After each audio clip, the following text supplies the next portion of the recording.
ஸ்தோத்திரம்ப்பா. ஆவியானவரே ஸ்தோத்திரம்ப்பா. பரிசுத்த தேவனே உமக்கு ஸ்தோத்திரம் அப்பா. இந்த ஜெப வேலையை கொடுத்ததற்காக நன்றி ஆண்டவரே. அப்பா, இப்பொழுது கூட உங்களுடைய வார்த்தையை தியானிக்கும் பொழுது அப்பா, நீர் எங்களுடைய கூட இடைப்படுவீராக. அப்பா, நீங்க எங்ககிட்ட என்னென்ன வேர்ட்ஸ் சொல்லணும்னு நினைக்கிறீங்களோ அப்பா, எங்கள் இருதயத்துல நீர் பேசுங்க ராஜா. அப்பா, உங்களுடைய வார்த்தைகளால் எங்களை இடைக்கட்டி தேற்றுவீராக. நீரே பொறுப்பெடுத்துக் கொள்ளுங்க, வழி நடத்துங்க. இயேசு மூலம் ஜெபிக்கிறேன் பிதாவே, ஆமென். இப்போ பாத்தீங்கன்னா யோசுவா எடுத்துக்கலாம். யோசுவா 21 44 45 44 45. கர்த்தர் அவர்களுடைய பிதாக்களுக்கு ஆணையிட்டபடி எல்லாம் அவர்களை சுற்றிலும் யுத்தமில்லாமல் இளைப்பாற பண்ணினார். அவர்களுடைய எல்லா சத்துருக்களிலும் ஒருவரும் அவர்களுக்கு முன்பாக நிற்கவில்லை. அவர்கள் சத்துருக்களை எல்லாம் கர்த்தர் அவர்கள் கையில் ஒப்பு கொடுத்தார். கர்த்தர் இஸ்ரவேல் குடும்பத்தாருக்கு சொல்லி இருந்த நல்வார்த்தைகளில் எல்லாம் ஒரு வார்த்தையும் தவறி போகவில்லை. எல்லாம் நிறைவேறிற்று. ஆமென். இப்போ இது என்ன காரியத்தை குறிச்சு ஆக்சுவலி சொல்றாங்கன்னா, இஸ்ரவேல் ஜனங்கள் எகிப்து தேசத்திலிருந்து கானான் தேசத்துக்கு கொண்டு வரப்பட்ட காரியத்தை பத்தி பேசுறாங்க. அதுவும் இது முடிஞ்சது. கானான் தேசத்துக்கு வந்துட்டாங்க. ஆண்டவர் எல்லா சொன்ன காரியங்கள் எல்லாத்தையுமே நிறைவேற்றிட்டாரு. அதுல ஒரு வார்த்தையும் தவறி போகவில்லை. எல்லாம் நிறைவேறிற்று. ஆண்டவர் அவங்க 40 நாள்ல கொண்டு சேர்க்கணும்னு தான் பார்த்தாரு. ஆனா அந்த ஜனங்கள் பண்ண பாவங்களோ, மறுதளிச்சதோ, பண்ண அற்புதங்களை விசுவாசியாம ஒரு நன்றி உள்ளத்தோட இல்லாததாலேயே என்ன பண்ணாரு, அந்த போகிற காரியம் 40 ஆண்டுகளா நம்மளுக்கு எக்ஸ்டெண்ட் ஆச்சு. போற ஆசீர்வாதங்கள் டிலே ஆச்சு. அப்ப ஆண்டவர் கிட்ட இருந்து நம்ம ஒரு விஷயத்த நம்ம கேட்கிறோம், ஒரு விஷயம் ஜெபிக்கிறோம் அப்படின்னா, எனக்கு இது நடக்கணும்.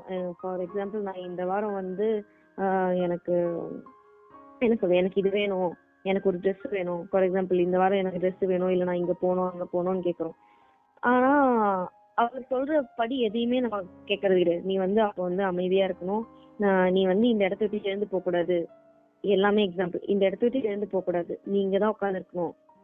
அது எப்படி நான் எழுந்து போகாம இருப்பாண்டவரே? நான் எழுந்து போவேன், இங்க போவேன், அங்க பண்ணுவேன். ஆனா நீங்க எனக்கு ட்ரெஸ் கண்டிப்பா இந்த வாரம் கரெக்ட் கொடுத்துடணும். இது ஒரு சின்ன எக்ஸாம்பிள் தான். இப்படிதான் இருக்கு. ஆண்டவர் நம்மளுக்கு ஒரு வார்த்தை கொடுத்தா நம்ம இந்த ஆசீர்வாதம் வேணும்னு சொல்லிட்டு கேட்கிறோம். ஆனா அதுக்கு கீழ்படுகிறோமா அப்படின்னு கேட்டா கிடையாது. நம்ம ஆண்டவர் கிட்ட கேட்டிருக்கோம், அவர் கொடுப்பாரு. ஆனா ஆண்டவர் சைட்ல இருந்தும் நம்ம கிட்ட இருந்து ஏசப்பா என்ன பண்ணுவாரு, எக்ஸ்பெக்ட் பண்ணுவாரு. அதே மாதிரி அடுத்த வசனம் ஒண்ணு நான் சொல்றேன். யோசுவா 23 2 கடைசி பகுதி.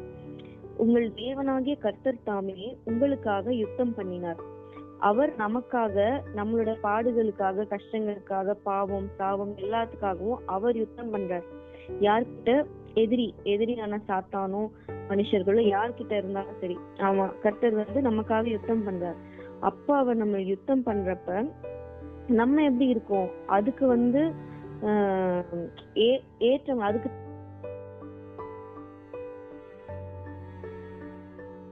போயிருக்க வேண்டியது 40 வருஷம் ஆனதுக்கு என்ன காரணம்? அவங்க தங்களை தீட்டுப்படுத்திக்கிட்டாங்க, தகுதி இல்லாத காரியங்கள் பண்ணிக்கிட்டாங்க. அதனால என்ன ரிசல்ட்? ஆசீர்வாதம் டிலே ஆச்சு. அப்ப நம்மளும் ஆண்டவர்கிட்ட ஏதாவது ஒரு கோரிக்கையோ விண்ணப்பமோ கேக்குறப்ப ஒன் சைடா நான் மட்டும் வைக்கிறேன், நான் இதை கேட்கறேன்ப்பா, எனக்கு இது நீங்க பண்ணுங்க அப்படின்னு இல்லாம, ஆண்டவரே இதுக்கு நான் என்ன பண்ணணும், என் குடும்பம் ரட்சிக்கப்படணும், இதுக்கு நான் என்னப்பா பண்ணணும், நீங்க என்ன ஆசைப்படுறீங்க? அவர் நம்ம கிட்ட நீ போய் இதை எடுத்துட்டு வா, தங்கம் எடுத்துட்டு வா, வெள்ளி எடுத்துட்டு வா, நீ இதெல்லாம் பண்ணு, நீ ஃபுல்லாவே பட்னியாவே கடை, நீ இதெல்லாம் பண்ணாதான் நான் உனக்கு கொடுப்பேன் அப்படின்னு சொல்லல. அவர் கேட்கறது நம்மளோட இருதயம், நம்மளுடைய அன்பு. அதுக்கும் வசனம் இருக்கு. யோசுவா 22 அதுல 5. ஆனாலும் நீங்கள் உங்கள் தேவனாகிய கர்த்தரிடத்தில் அன்பு கூர்ந்து அவருடைய வழிகள் எல்லாம் நடந்து அவர் கற்பனைகளை கை கொண்டு அவரை பற்றி கொண்டிருந்து அவரை உங்கள் முழு இருதயத்தோடும் உங்கள் முழு ஆத்மாவோடும் சேவிக்கிறதற்கான கர்த்தரின் தாசனாகிய மோசே உங்களுக்கு கற்பித்த கற்பனையின் படியையும் நியாய பிரமாணத்தின் படியையும் செய்யும்படி மாத்திரம் வெகு சாவதானமாயிருங்கள் என்றார். அப்ப ஃபர்ஸ்ட் வந்து அன்பு, அடுத்து ஒரு 2-3 வசனத்திலயும் இருக்கு, அதை நான் இப்ப படிக்கல, ஆனா நான் சொல்றேன். கர்த்தரில் அன்பு கூர்ந்து அவருடைய கற்பனைகள்ல கை கொள்ளணும். அவர் நம்ம கிட்ட கேட்கறது ரொம்ப லீஸ்டான ஒரு விஷயம் தான், என்னிடத்துல நீ அன்பு கூறு. இது வந்து பழைய ஏற்பாட்டு காலம் தான். அவர் வந்து நீ வந்து பலி செலுத்தணும், நீ வந்து தப்பு பண்ணிட்ட, நீ பாவம் பண்ணிட்ட, வந்து பலி செலுத்துன்னு கேட்கலாம். ஆனா அந்த காலத்திலுமே ஆண்டவர் அன்பான ஒரு தேவனா தான் இருந்திருக்காரு. இப்பயுமே ஆண்டவர் வந்து அன்பான தேவன். அவர் எப்பயுமே அன்பு இல்ல, கோபமானவர்னு நம்ம சொல்ல முடியாது. ஆனா சில பாலிசிஸ், ரூல்ஸ் அண்ட் ரெகுலேஷன்ஸ் இருக்கலாம், அது பழைய ஏற்பாடு அண்ட் புதிய ஏற்பாடு காலத்து கொஞ்சம் வித்தியாசமா இருக்கும். ஆனா நம்ம ஏசப்பா எப்பொழுதுமே அன்பான தேவன். அவர் நம்ம கிட்ட என்ன கேட்டாரு?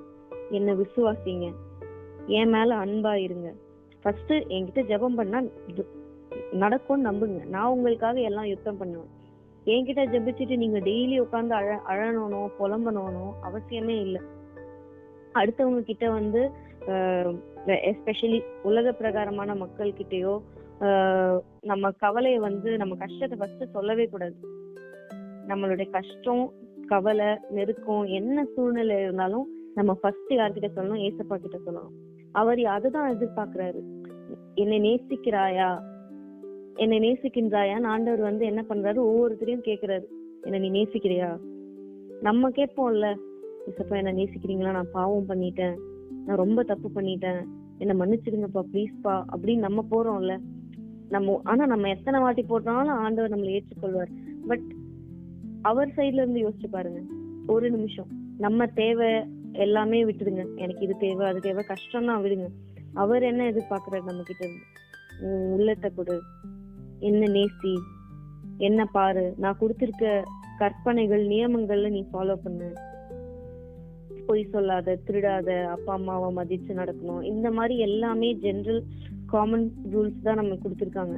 நம்ம அதுல பிரதானமா நன்றி உள்ளவங்களா தேவனிடத்துல உண்மையான அன்பு கூறுறோமா, இல்ல காரியத்தை குறிச்சு எனக்கு இப்ப இது தேவை அதுக்காக நான் ஜெபிப்பேன், தேவை முடிஞ்சிருச்சா விட்டுடுவேன். அதனாலதான் கரெக்டா ஆண்டவர் இந்த வசனத்தை எடுத்திருக்காரு. ஏன்னா இது வந்து அவங்க கானான் தேசத்தை பாத்துக்காங்க. யோசுவா எப்ப எழுதுறாருன்னா எல்லா கோத்திரத்துக்கும் இடத்த பிரிச்சு கொடுத்துட்டு, ஓகே எல்லாம் ஓகே தான், நீங்க கேட்ட ஆசீர்வாதம் வந்துருச்சு, ஒரு குடும்பத்துக்கும் கர்த்தர் என்னென்ன ஆசீர்வாதம் சொன்னாரோ அது எல்லாமே நடந்துருச்சு, ஓகே தானே அப்படின்னு கொடுத்துட்டு நெக்ஸ்ட் பேசுறாங்க, நீங்க கர்த்தருடைய நியமங்களை கை கொள்ள கவனமா இருங்கள், எச்சரிக்கையா இருங்கள். ஏன்னா இப்போ எப்படி பண்ணிருக்காருன்னா ஆண்டவர் ஒரு யுத்தமே இல்லாம, எந்த ஒரு சண்டையோ எதுவுமே இல்லாம ரொம்ப ஸ்மூத்தா அவங்களை இளைப்பாற பண்ணினார். உங்களுக்கு எதிரிகளோ எதுவுமே கிடைக்காம அந்த சூழ்நிலைகள் நீங்க வாசிச்சு பார்த்தா தெரியும். சூழ்நிலை எப்படின்னா யாருமே அவங்களை எதிர்த்து போராடல, அந்த இடத்துல அவங்க வந்து இருந்துட்டாங்க. எதிர்க்கிறதுக்கு யாரும் இல்லாம எல்லாருமே ஒரு சமாதானத்தோட எதிரிகளை கூட சமாதானமா போக பண்ணினார். ஏன்னா கர்த்தர் நமக்காக யுத்தம் பண்ணதால. அப்ப அவர் நமக்காக எல்லா ஆசீர்வாதத்தையும் பண்ண தயாரா தான் இருக்காரு. அதை எப்படி நம்ம காத்து கொள்றோம், எப்படி காத்து கொண்டு இருக்கோம்ங்கிறதுதான் வந்து இட் மேட்டர்ஸ். நம்ம வந்து ஆண்டவருக்கு உண்மையும் உத்தமமா முழு ஆத்மாவோடு உண்மையாய் அவரை நேசிக்கணும். நம்ம அவரோட கிரியைகளை காட்டிலும் அவரை நேசிக்கணும். கிரியைகள் வந்து தேவைப்படுறப்பதான், எனக்கு இப்ப உடம்பு சரியில்லை உடம்பு சரியாகணும், எனக்கு இந்த தேவை இருக்கு பண தேவை இருக்கு பணம் சரியாகணும், அது வந்து ஜஸ்ட் ஒரு அற்புதம், அந்த மாதிரி விஷயம் தான். ஆனா அவரோட வழி, அவரோட சித்தத்தை தெரிஞ்சுக்க நம்ம ஒரு ஸ்டெப் கொஞ்சம் எடுத்து வைக்கணும். இந்த நேரத்துல ஆண்டவர் வந்து நம்ம கிட்ட இன்னும் கொஞ்சம் அதிகமா நம்ம கிட்ட இருந்து எதிர்பார்க்கிறாரு. நம்ம எப்படி அவரை வந்து நெருங்க போறோம், என்னை நேசிக்கிறியா, இல்ல வந்து நம்ம ஜெபிச்சுட்டு அந்த வரத்தை பெற்று கொண்டுட்டு அப்படியே போயிடுறோமா? நன்றி ஆண்டவரே, எனக்கு நீங்க சொன்ன மாதிரி ரட்சிப்பு கொடுத்துட்டீங்க, நன்றி நன்றி அப்பா, இப்ப நான் ஸ்கூல் ஃபீஸ் கட்டிட்டேன் நன்றி அப்படின்னு சொல்லிட்டு போறோமா? இல்ல வந்து அந்த காரியம் முடிஞ்சதுக்கு அப்புறம் இப்ப நான் உங்களுக்கு என்னப்பா பண்ணணும், நீங்க என்கிட்ட இருந்து என்ன எதிர்பார்க்கறீங்க அப்படின்னு சொல்லிட்டு கேக்குறோமா? அந்த ஒரு காரியத்தை தான் குறிச்சு ஆண்டவர் என்கிட்ட இப்ப பேசினாரு. அது உங்ககிட்ட பேசியிருப்பாருன்னு நினைக்கிறேன். ஸோ கர்த்தர் நமக்காக எல்லாமே பண்ணிட்டாரு, யுத்தம் பண்ணிட்டாரு, ஆசீர்வாதத்தை கொடுத்துட்டாரு.